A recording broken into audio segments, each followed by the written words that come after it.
શું ભારતમાં ફરી એકવાર લાગશે લોકડાઉન? ભારતમાં નોંધાયો એચએમપીવી વાયરસનો પ્રથમ કેસ.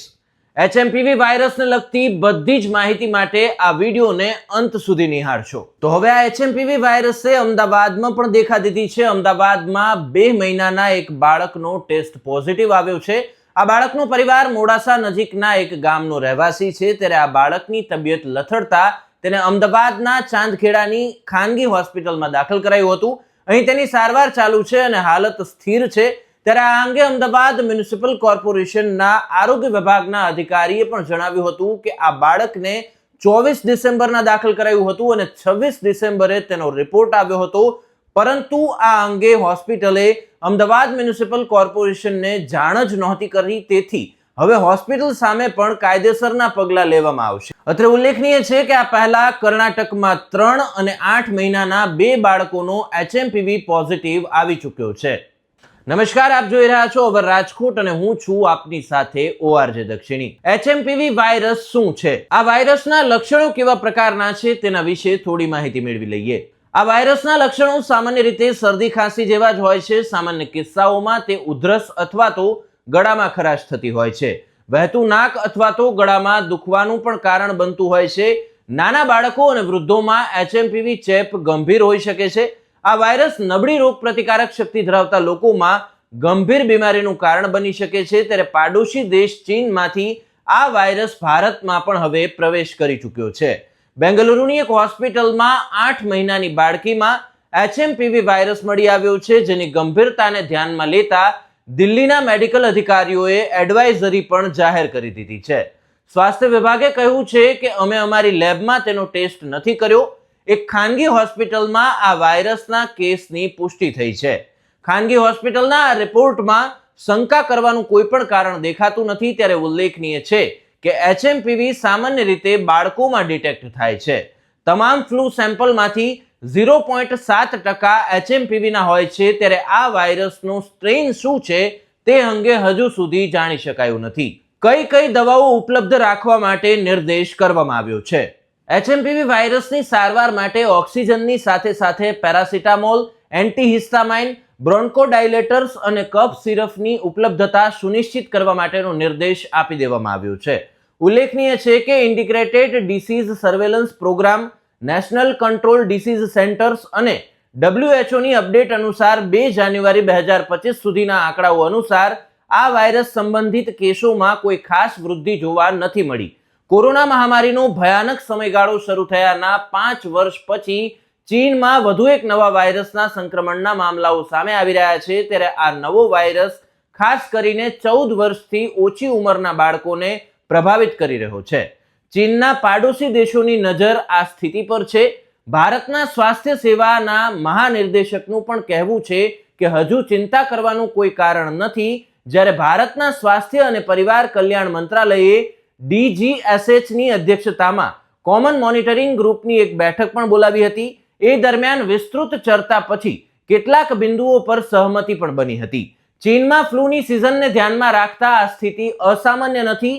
એચએમપીવી એ આ સિઝનમાં થનાર સામાન્ય વાયરસ છે. સરકાર આ સ્થિતિ પર ચાંપતી નજર રાખી રહી છે તથા વિશ્વ સ્વાસ્થ્ય સંગઠનને પણ ચીનની સ્થિતિ અંગે નિયત સમયે જાણકારી શેર કરવાનો અનુરોધ પણ કરી દેવામાં આવ્યો છે.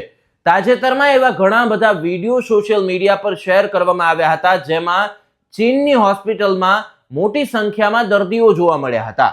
આ દર્દીઓમાં ફ્લૂ જેવા લક્ષણો જોવા મળ્યા હતા અને ત્યાર પછી એ ચિંતા પણ વ્યક્ત કરવામાં આવી હતી કે ચીનમાં ફરી એકવાર એક નવો વાયરસ લોકો માટે પડકાર ઊભો કરી રહ્યો છે. કોવિડ વાયરસે 5 વર્ષ પહેલા વિશ્વના 100 કરતા વધુ દેશોમાં તબાહી મચાવી હતી. તે પણ ચીનના વુહાનમાં આવેલા માર્કેટમાંથી ઉદ્ભવ્યો હોવાનું માનવામાં આવે છે.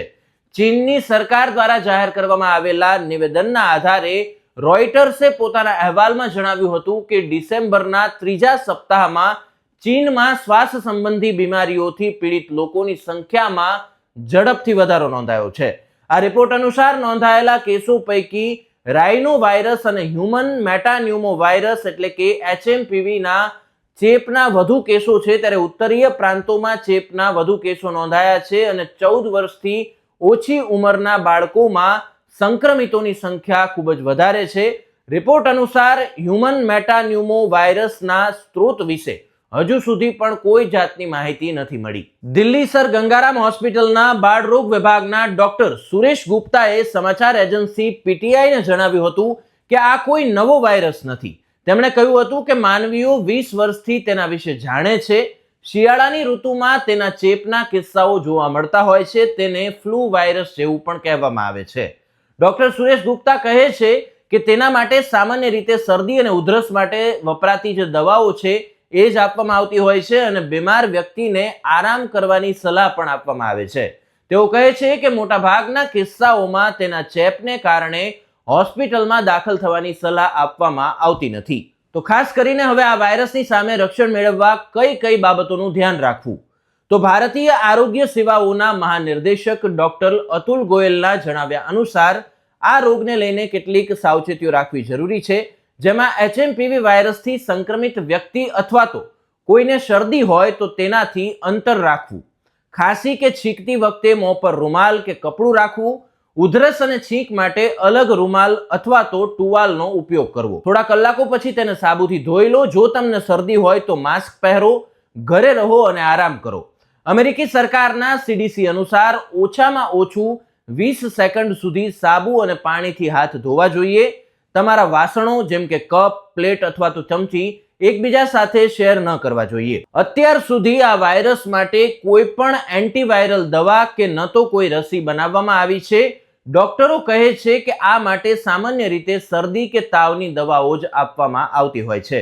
પરંતુ આ વાયરસ એવા લોકો માટે સમસ્યા ઊભી કરી શકે છે કે જેમને પહેલાથી જ શ્વસન સંબંધી કોઈ બીમારી છે. આવી સ્થિતિમાં ડોક્ટરની ચોક્કસ સલાહ લેવી યોગ્ય માનવામાં આવે છે. તો આ ઉપયોગી માહિતી બીજા મિત્રો સાથે પણ શેર કરજો અને હવે રાજકોટની YouTube ચેનલને સબસ્ક્રાઇબ કરવાનું ભૂલશો નહીં.